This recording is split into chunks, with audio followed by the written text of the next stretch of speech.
evening, and thanks so much for joining us tonight. I'm Luana Munoz. In the 10 days since Hurricane Ian made landfall here in Florida, we brought you the stories of many of our neighbors who are forced out of their homes.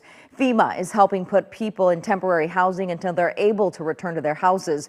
But some are still finding a lack of vacancies right now, leaving them to wait in emergency shelters. WESH 2's Kelsey Thorid has their story. I'm praying all the time. Cecilia Crandall is desperate. For over a week, she's been staying here at the hurricane shelter set up inside Daytona Beach's Ocean Center. I've been on this scooter day and night for the past 11 days. Cecilia told me she lost everything in the storm. Most of her belongings were destroyed, and she just found out this week she's being kicked out of her apartment because the damage is too severe. And I loved my apartment. I loved it, and I was just getting, where the roller coaster of life was calming down and things were good when this happened. Cecilia says the workers at the shelter have been wonderful, but the shelter can only stay open so long.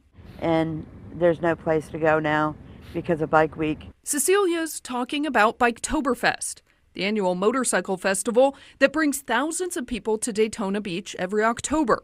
It starts next week. Cecilia says FEMA was trying to get her and the hundreds of other people still in the Ocean Center shelter into nearby hotels. But she says the hotels are so booked up for Biketoberfest, they don't have any room to house hurricane victims. And I understand that because it brings them big money. But on the other hand, we need help.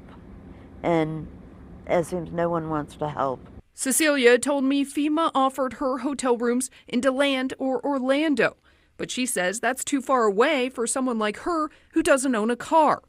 But she needs a place to stay because she needs electricity for her oxygen machine.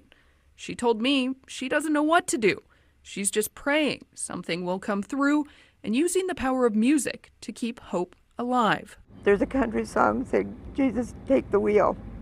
And I play that on my YouTube a lot because I have no family or anything to go to.